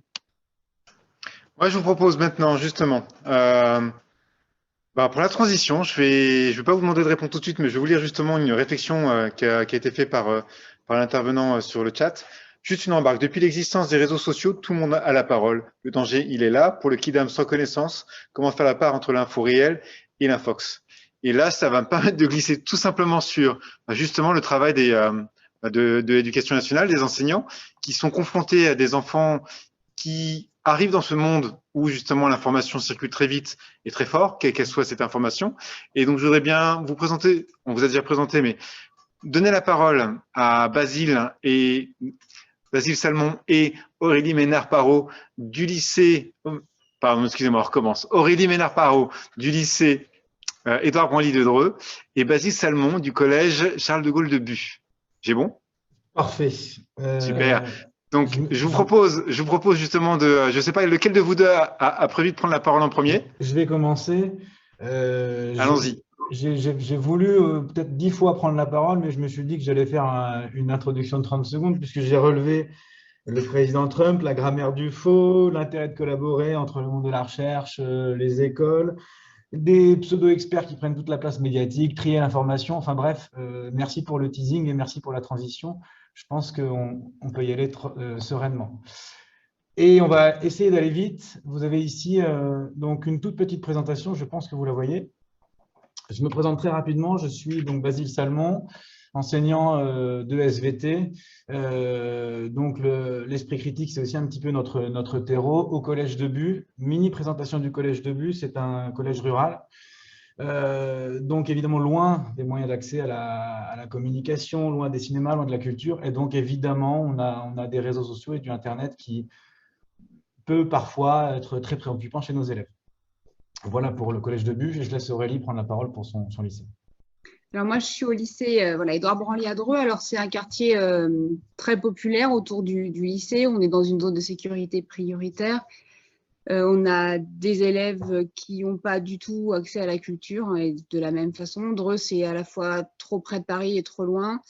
Du coup, voilà, on a mis en place tout un tas d'actions pour faire venir la culture à nous. Alors la culture scientifique parce qu'on est prof de SVT, mais les collègues, du coup, ont pris la suite et il y a un petit peu toutes les matières qui s'y mettent. Et voilà, l'objectif, c'est de leur ouvrir les yeux, de leur faire découvrir autre chose que leur réseau, parce que ce qu'on disait, voilà, ils sont beaucoup sur les réseaux sociaux, mais beaucoup dans leur groupe de réseaux sociaux. C'est-à-dire qu'ils ne s'ouvrent pas non plus au monde à travers les réseaux sociaux, ou alors les algorithmes les emmènent là où ils ont envie d'aller, etc. On avait 4 objectifs, et pour faire très rapide, au-delà du constat qu'au niveau des élèves, mais aussi au niveau des familles, voire même au niveau des collègues, on se retrouve devant le même constat que comment trier cette fameuse information. On voulait tout d'abord faire rayonner les sciences, et pas seulement les sciences, l'épistémologie, comment on fait de la science, qu'est-ce que la science, comment vérifier une information. Évidemment, ça nous permettait de connaître le milieu supérieur. On en parlait tout à l'heure. Qu'est-ce qu'un docteur? Ça veut tout dire, ça veut rien dire. Qu'est-ce que la recherche? Bref, travailler de concert avec un chercheur permettait d'éclaircir aussi ce point-là. Et une des forces de notre projet, enfin en tout cas c'est ce qui nous plaît, c'est que lycée-collège, c'est aussi 2 publics différents, des élèves très différents d'âge, de milieu social, de maturité. Bref, tout ça, si je puis dire, nous, notre objectif, il est finalement important sur peu d'élèves. On verra comment on pourra le faire augmenter, mais c'est vraiment d'armer nos élèves face à cette culture de l'esprit critique et espérer que chez eux, ils deviennent des porte-parole. En fait, c'était vraiment ça notre objectif. On a participé, Aurélie, tu pourrais les présenter, à deux petites conférences. Alors, on essaye que tous les projets que l'on mène sur l'année soient valorisés et puis permettent aux élèves de présenter leurs résultats. Donc, on participe aux rencontres jeunes chercheurs où les élèves vont pouvoir participer et échanger avec d'autres, alors des maternelles, des primaires, des collégiens, des lycéens. Donc, c'est un gros travail de communication et puis de discussion. Et puis, on participe également au prix académique de l'esprit critique. C'est mis en place depuis quelques années sur l'Académie d'Orléans-Tours. C'est un des projets que soutient Madame la rectrice qui est important. Voilà, donc on participe et pareil, c'est un projet très ouvert aux maternelles, aux primaires et c'est l'occasion de mener un projet de bout en bout et puis également de le présenter et de rencontrer d'autres publics qui ont travaillé sur des sujets différents mais toujours avec cette même intention qui est vraiment de donner aux élèves des armes pour vraiment différencier ce que c'est un fait, ce que c'est une opinion et ce que c'est une croyance. Et l'esprit critique, ce prix-là académique, il y a des collègues de français, des collègues de MC, on a vu des enseignants dans les prisons. Enfin bref, ce qui est bien, c'est que pour le coup, c'est très transversal. Rapidement, tout le monde connaît certains effets d'optique. On en présente un, mais très rapide, et je ne le commande pas, je le laisse défiler, puisque finalement, c'est avec cette manière-là qu'on aborde le projet avec nos élèves. On a cru voir au départ un damier avec des lignes non parallèles qui finalement, lorsqu'on les fait apparaître une par une, le sont totalement. Voici une preuve que nos sens peuvent nous tromper. Voilà. Voici une autre photo où je pense qu'on a l'impression de voir un lac avec une plage. Non, va falloir me croire sur parole, j'en suis désolé. Vous avez ici un mur au bord d'une route. Et la face supérieure du mur est éclairée par le soleil. Bon, une fois qu'on présente ça à nos élèves, on les a entre guillemets dans la poche, puisqu'on a réussi à les tromper à partir des exemples du quotidien. Et c'est évidemment là-dessus que certaines personnes peuvent s'appuyer pour les tromper sur des sujets peut-être un peu plus sensibles. On peut glisser rapidement sur… alors, on ne peut pas vous présenter ce qu'on a fait en 3 ans, mais c'est des petits moments forts, on va dire. Les fameuses corrélations absurdes qu'on trouve très facilement sur Internet et dont Aurélie va pouvoir nous parler juste après. Vous avez ici 2 courbes qui séparément se comportent de la même manière. L'axe des ordonnées diffère, mais l'axe des abscisses est le même. Autrement dit, si on les fond l'une dans l'autre, on peut leur proposer donc de manger de la margarine pour entraîner un divorce, ou plutôt d'arrêter la margarine pour éviter de divorcer, si tant est qu'ils habitaient dans le Maine aux États-Unis. Voilà, à partir de là, oui, il y a peut-être Jamel qui voulait montrer une vidéo ou Aurélie qui voulait intervenir, c'est à vous. Après, c'est juste après la vidéo. Vas-y Aurélie. Ouais, j'enchaîne. Du coup, voilà, ces corrélations, on a travaillé dessus sur un prix, on a travaillé sur une publication qui était avoir le prix Nobel en mangeant du chocolat. C'est une publication scientifique, mais volontairement qui essayait de choquer. Donc voilà, ça a été le départ de ce projet. C'est avec ça qu'on a gagné un des prix de l'Esprit critique. Pour aller voir, la vidéo, elle est sur Centre Sciences. C'est intéressant, vous avez tout le cheminement du projet. Et comment on est rentré avec ces élèves dans ce projet? Eh bien, on est cette fois-ci, une fois, après avoir travaillé sur les biais cognitifs, etc., sur plein de choses, on a pris l'argument d'autorité, on a piégé les élèves véritablement, c'est-à-dire qu'on leur a, au sein du laboratoire, avec le chercheur avec qui on travaillait, Christophe Hanot, on leur a proposé un protocole en expliquant qu'il y avait une équipe de sociologues qui cherchaient à travailler sur la personnalité, etc., et qu'ils avaient besoin de tests, et que c'était l'occasion dans ce projet-là de le faire. Donc, on avait mis du lourd, des unités CNRS, INSERM, on avait tout cumulé, et on avait fait un test. Donc, ils l'ont rempli, et je vous laisse voir les résultats. Jamel va nous proposer un film où là, on a rendu le résultat du questionnaire. Vas-y. Alors, ce qu'on va faire maintenant, c'est que vous allez vous échanger vos profils avec vos voisins. Pour voir s'ils sont d'accord. Pour voir si ce que ça donne là. Ah, et vous lisez le profil du voisin.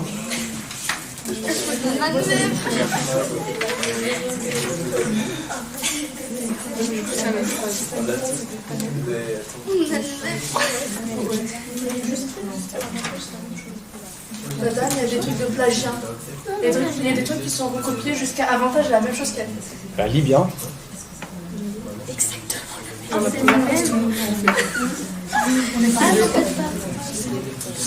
C'est la même chose. Exactement. Oui, c'est en fait tout le monde a la même phrase. Mais ça veut dire que c'est pareil. Ça veut dire que c'est chacun dans ça aussi. C'est comme les horoscopes. C'est peut-être pour ça qu'on fait ça. C'est comme les horoscopes. Alors, ce qu'on va faire maintenant. Donc, de retour, Aurélie? Donc voilà, donc dans ce film, on voit les élèves qui se disent, voilà, ils ont les résultats et c'est comme les horoscopes. Et à partir de ce moment-là, voilà, ils sont dans la poche et là, ils ont vraiment compris et ils sont à fond dans le projet. Alors, quand on dit ils sont dans la poche, je mets d'accord, c'est qu'ils sont d'accord pour accepter. Oui, ils sont d'accord, ils sont devenus sceptiques et ils nous croient plus sur parole, ils croient plus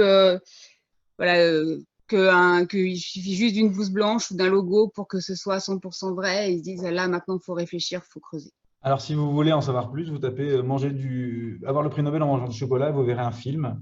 Et justement, ce que Jérémy disait tout à l'heure, c'est l'histoire d'une publication d'un scientifique qui se veut justement provocateur en créant de toutes pièces cette publication qui est relayée par des médias. Évidemment, il dévoile ensuite la supercherie. Mais on va continuer avec justement l'homéopathie. Ouais, l'année suivante, on est tombé là-dessus dans nos pharmacies. C'était l'année du déremboursement. Alors, je vais faire très vite pour Jamel. Et là, alors, on a travaillé sur l'homéopathie, certes, mais surtout sur les arguments. Et l'argument, pourquoi en priver les générations futures? On s'est posé la question, est-ce que c'est raisonnable de penser que toutes les personnes se trompent? C'est vrai, mais est-ce que c'est vraiment un argument pour promouvoir l'homéopathie? En tout cas, pour dire que c'est une raison pour ne pas le dérembourser. Et c'est ainsi qu'on a commencé à travailler sur ce projet toute l'année. Entre deux, il y a eu le Covid. Et puis bon, là, des informations à vérifier. Donc, ça nous a donné du grain à moudre pour le distanciel du fin d'année scolaire. Et puis, merci d'avoir aussi abordé la notion de réchauffement climatique avec le bon vieux soldat Donald Trump. Voilà, je crois qu'on a ici derrière, en arrière-plan, un document, un graphique pondu par les climato-sceptiques. Vous avez en premier plan donc un tweet de Donald Trump. Je pense ça y est, notre projet pour cette année 2021. Et des idées même pour les années suivantes. On avait parlé sur la vaccination, par exemple. Écoutez, je pense qu'on a essayé de faire le tour en un minimum de temps. Voilà. Ah, si vous voulez bien, justement, il y a une question. Oui. Il y a une question qui a été publiée. Et puis, je vous la pose à vous, mais ça va peut-être aussi permettre de faire la transition avec Thérèse Lautier qui est présente avec nous, mais qui est présente que en vocal. On n'a pas pu avoir une connexion avec l'image. Donc, pour l'éducation aux médias et apprendre à s'informer, faut-il démarrer en milieu, fin de primaire, j'ajouterai donc en secondaire. D'après vous, quand est-ce qu'il faut… J'ai un avis très tranché. Je pense que c'est quelque chose qui doit être au fil de l'eau. À commencer par, c'est peut-être même les parents qu'il faut éduquer en premier. Et puis après, en faire un petit peu tout le temps et au final avoir en fin de troisième, en fin de lycée, le plus tôt possible. Rien que des petits réflexes, même le plus minime possible. Voilà. Enfin, c'est mon avis. C'est mon avis. C'est pour ça que les projets en maternelle sont assez passionnants. C'est dès le début. Et on remarque en maternelle, en primaire, que finalement, d'ailleurs même jusqu'en 5e, 4e, que les élèves répètent ce qu'ils entendent à la maison. Je veux dire, on a du mordant rapidement pour créer des projets. Je répète, le plus tôt possible sera le mieux à mon sens. Alors, je vous propose juste à la question selon vous, quelle démarche intellectuelle favorise l'esprit critique? On n'a eu que 3 petites réponses. La curiosité, vérification des sources et l'art. Et puis, je repose une dernière question justement pour introduire le projet de Thérèse Lautier. Avez-vous déjà organisé une sensibilisation à l'esprit critique? Donc, Thérèse Lautier, qui est… Thérèse Lautier, effectivement, qui est documentaliste au collège de Chalon-sur-Saône à l'Académie de Dijon. Est-ce que vous pouvez nous expliquer, raconter votre expérience d'escape game et puis comment la genèse de ce projet et très rapidement le projet lui-même? Oui, bien sûr. Alors, j'espère que le son n'est pas trop mauvais. Parce qu'on a essayé tout à l'heure, ça va. Donc, bonjour à tous. Alors, pour résumer, cet escape game a été élaboré avec 3 autres collègues en collège. Dans le cadre des GRP, donc on a une chose qui nous est demandée par l'inspection académique. Tous les 2 ans, ils réunissent leurs documentalistes par département et par groupe de bassin et on travaille sur des thèmes un petit peu imposés. Et donc là, c'était l'année 2018-19 et on avait notre inspecteur qui nous avait demandé de travailler sur les escape games dans le cadre de la culture scientifique et technique. Après, pourquoi on est tombé sur ce sujet? Tout simplement parce que donc en tant que documentaliste, que ce soit en collège ou au lycée, le cadre de notre travail, c'est quand même l'éducation aux médias. Et donc on est parti tout de suite sur rappeler l'esprit critique et que ce soit appliqué en sciences ou en autre chose, c'est un petit peu le cœur de notre métier. Alors après, normalement je vous ai envoyé un petit diapo de présentation du jeu. Toutes les ressources du jeu, parce qu'en fait on crée des séances pendant ces groupes de réflexion et de production, nous produisons des séances pédagogiques clés en main. Donc, si vous voulez les reprendre, tous les documents, les fiches pour les équipes d'élèves, tout le matériel est détaillé. Alors, qu'est-ce que je peux vous raconter? Donc, vous avez une deuxième diapo qui vous rappelle des compétences socles communs qui sont validables éventuellement, en tout cas qui sont travaillées, et puis les notions d'éducation aux médias. Alors, j'ai entendu quelqu'un discuter de l'auteur et de la source, donc on reprend ça. Auteur, source, date de publication. Et puis, se poser la question de la fiabilité d'un document. Voilà. On était parti d'un document qui normalement est disponible dans tous les CDI de collège et de lycée, qui est le petit tome là sur les 25 vraies fausses idées en sciences, qui est édité par Sciences pour tous, puisque donc depuis quelques années, je crois 2 ou 3 ans, on reçoit tous les ans dans le cadre de la fête de la science un petit document de vulgarisation qui sont super bien faits et qui sont normalement disponibles partout. On va dire, ils sont même disponibles en ligne puisqu'ils sont distribués en PDF, ils sont faciles à trouver. Alors après, comment on l'a élaboré? C'était une journée de réflexion. Donc dans le cadre de l'escape game, il nous faut Des petits impératifs, c'est quelque chose qui normalement se fait en moins d'1 heure. Ça peut être classe entière ou ça peut être en demi-groupe, ce qui est éventuellement plus facile simplement au niveau matériel, déplacement, etc. Les élèves sont évidemment dispatchés en équipe de 3 ou 4 élèves. On s'est basé sur un public 5e, 4e. Il est assez transposable pour les 2 niveaux, tout simplement parce que le sujet du réchauffement climatique, qui était notre sujet de base, est a priori abordé en SVT ou en histoire géo en 5e ou en 4e. Donc a priori, c'était pas mauvais pour ces élèves-là. Moi, je l'ai testé sur des 4e. Le jeu ne pose aucune difficulté, voire même il est un peu trop facile. Pour les 5e, ça passera peut-être bien. Puis après, comme tous les escape games, alors est-ce que je vous refais un topo sur les escape games ou est-ce que tout le monde situe à peu près de quoi on parle? Le principe, c'est d'être enfermé dans une pièce, c'est ça, de devoir sortir en répondant à des énigmes? En fait, voilà, en fait, la mode des escape games, elle est repartie, bon, pas du tout du monde de l'éducation nationale au départ, mais il y a déjà quelques années, je dirais une demi-douzaine d'années, et puis l'éducation nationale s'y est branchée, évidemment, dans un objectif pédagogique. Je ne vais pas vous refaire tout le topo parce que nous, on avait fait un stage, on a eu un très bon stage là-dessus qui nous expliquait tout. C'est toute la question de la ludification des apprentissages, des enjeux aussi de dynamiser une séance, etc., etc. Le principe, c'est que, voilà, vous avez, bon, soit vous devez vous échapper d'une pièce, soit éventuellement vous devez trouver la réponse à une question. En fait, on met en concurrence des équipes. Donc, il y aura une équipe gagnante qui va arriver avant les autres. Donc ça titille peut-être un petit peu les élèves. Et puis, nous, comme on est en cadre scolaire, moi, je voulais absolument que ça tienne sur une séance qui doit faire moins de 55 minutes, donc à peu près 45 minutes. Donc, le but du jeu, c'est qu'on leur pose une problématique au départ. Pareil, l'escape game, comme c'est un jeu, c'est assez ludique. Donc, il y a une accroche vidéo qui a été faite sur Powtoon que vous pourrez voir en cliquant sur le lien. Une petite question qui leur est posée. Et pour pouvoir répondre à cette question, il va falloir qu'ils résolvent quelques petites énigmes et ils auront les réponses à la question. Donc ça se fait vraiment comme un jeu, en fait, c'est le principe. Ce sera, vous avez d'abord donc cette petite vidéo que les équipes vont pouvoir regarder. Ils ont ensuite des petits documents à trouver qui ont été dissimulés au CDI. Bon, le but du jeu en tant que documentaliste est aussi de les faire venir au CDI et aussi de leur faire redécouvrir ou leur montrer l'intérêt qu'il peut y avoir avec tous les documents de vulgarisation scientifique dont on peut disposer, que ce soit collège ou lycée, parce que c'est quelque chose qui n'est que très peu pratiqué par les élèves et j'ajoute par les enseignants aussi. Moi, je ne vois jamais mes enseignants de SVT, de techno ou de physique-chimie au CDI, donc c'est bien dommage, on essaie de les attirer, mais on a du mal. Ensuite, ils ont, là pour le jeu, ils avaient 3 petites énigmes, entre guillemets, à retrouver. Il y a des activités sur Learning Apps. Et le but aussi, c'est que cette séance, elle est facilement transposable ensuite. Les questions sont très simples, il y a des scientifiques renommés dont il faut retrouver les noms, il y a des petites questions comme ça. Et donc, au bout d'un bout de temps, ils ont retrouvé les 3 éléments essentiels. Donc, c'est sur la dernière diapo, si vous avez le diaporama.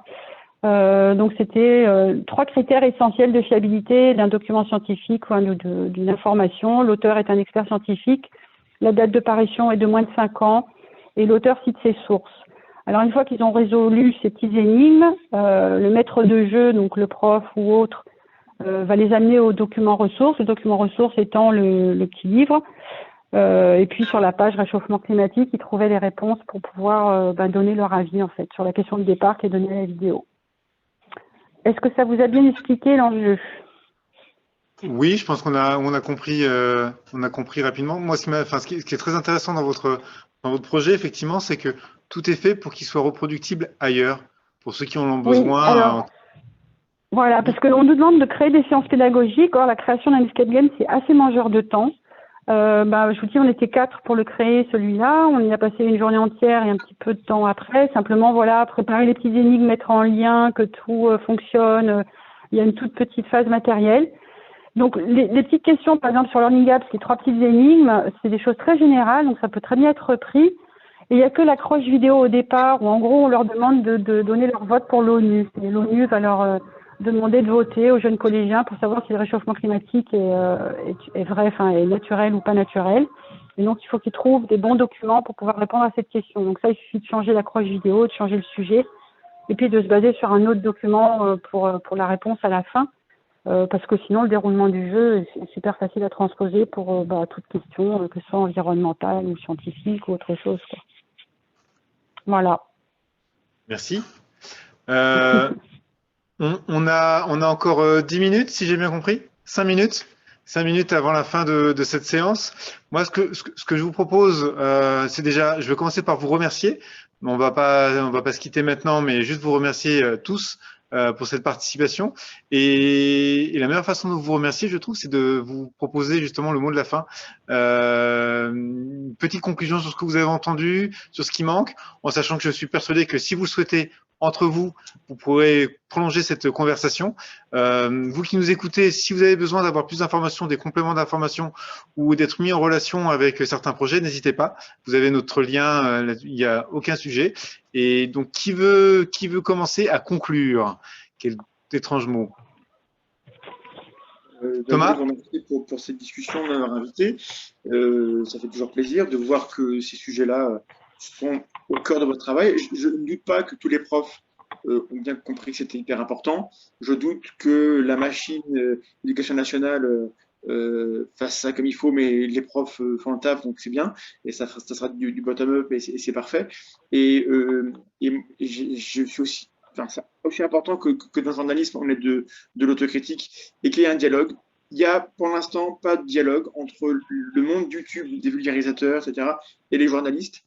Ponctuellement, globalement, il y a même une sorte de confrontation, c'est pas très bien. Et j'adorerais que Jérémy vienne dans l'émission. On parle de ça un jour, de comment est-ce qu'on peut aider les journalistes à être autocritiques sans leur donner l'impression qu'on leur tape dessus comme tout le monde. Parce qu'on a besoin qu'ils fassent leur travail correctement. Voilà. Vous me tendez la perche, mais je sais que au sein des groupes de travail auxquels j'ai pu évoluer ces 15 dernières années, j'adore le journalisme, pour faire clair, mais j'adore aussi, entre guillemets, lui taper dessus, comme j'essaie moi-même de valoir quelque chose, mais j'essaie d'être très autocritique, parce que sinon on n'avance pas. Je fais en sorte le moins possible de me jeter le miroir. On disait tout à l'heure sur les espaces, y compris de conversation ou les médias, d'apparaître le moins, ou en tout cas que ce que j'énonce apparaisse plus que ma trombine. C'est ce que j'essaie d'inculquer aux quelques jeunes étudiants, mais on n'empêche pas certains de vouloir, entre guillemets, faire valoir leur signature. C'est dommage, entre guillemets, que certains prennent plus la parole que ce qu'ils ont réellement à dire. Voilà. Après, c'est un peu un profil particulier. C'est derrière, entre guillemets, pour le dire autrement, mais c'est presque la démarche qu'on vient de discuter pendant 1h30. C'est s'effacer derrière le contenu, parce que finalement on est petit, et quelle que soit sa signature, quel que soit le titre qu'on peut avoir, quelle que soit la fonction qu'on peut avoir, juste pour pas monopoliser la parole, parce que j'ai peut-être trop parlé, entre guillemets, je suis même tombé entre guillemets dans l'erreur. Celui qui a un titre un peu universitaire va prendre parfois la parole, mais c'est l'ordre dans lequel vous avez proposé la table ronde qui a peut-être fondé à ça. Dans mon point de conclusion, il serait le suivant: c'est dans tous les âges, et finalement ici Thérèse Lottier, Basile Salmon, Aurélie aussi l'ont évoqué, on apprend aux jeunes et aux jeunes enfants de 2 ou 3 ans de ne pas prendre les bonbons dans la rue, quelle que soit la personne en face qui les propose. Et même si la personne a un joli costume, un joli chapeau, on lui dit « tu ne le fais jamais parce que tu ne sais pas encore à qui tu as affaire ». C'est un peu ce message-là, quelque part aussi, qui est diffusable. L'information, tant qu'on ne sait pas totalement à qui on a affaire en face, c'est peut-être le plus important à se poser comme question avant d'analyser son contenu lui-même. Voilà, pour faire... Merci. Je donnerai la parole à Aurélie et Basile pour nous dire au revoir très rapidement. C'est le temps. Vous voyez que Anne Beignet et Clène Gérard de la région arrivent. C'est l'heure de la clôture. Je vais très vite. Moi, je dirais juste que ça fait en effet plaisir de savoir qu'on n'est pas seul. Non seulement on n'est pas seul, et en plus dans des champs différents qui en fait sont complémentaires. Je suis assez d'accord avec le bottom-up, mais j'aimerais bien aussi que la grosse machine d'éducation nationale suive. Allez, j'ai bon espoir. Voilà. Aurélie, le son, ton micro. Vas-y, il a très bien conclu, c'est parfait. Voilà. Si, là, c'est vrai qu'on n'est que quelques-uns. Si on pouvait tous le faire, ce serait magique. Thérèse, vous avez peut-être un mot de conclusion? Vous êtes encore là? Non, elle est partie. Merci à tous. Laurent, je te laisse conclure. Tu as commencé effectivement en présentant les interventions. Juste dire au revoir. Juste un petit message technique. Nous resterons sur cette séance Zoom effectivement que Anne Beignet et Claire Girard. Donc on va effectivement enchaîner après par la séance de clôture. Laurent, est-ce que tu veux un petit mot pour conclure, toi? Merci à tous. Et puis je vois qu'on a créé aussi des synergies, des connexions, des rendez-vous donc entre différents intervenants dans leurs différents médias. Et donc c'est aussi un des objectifs de ces forums et de ces réseaux. Alors, merci à tous. Merci à vous et n'hésitez pas, on a parlé d'éducation nationale, mais c'est aussi des questions qui ont lien aussi pour les acteurs de la culture scientifique et technique. Donc c'est un débat qui, à mon avis, concerne tout le monde. Je vais donner la parole maintenant à Guy-Antoine Dufour, qui a quitté la régie pour pouvoir justement faire la transition et présenter les conclusions de ce forum. Eh bien, pour le mot de conclusion, est-ce que j'oserais l'analogie sportive? C'est une vraie course de relais ou un marathon, puisque pendant que je reprends le face-à-face caméra, c'est Jamel qui va retourner en régie. Heureusement, il a juste l'écran sous la main pour pouvoir gérer les différents intervenants.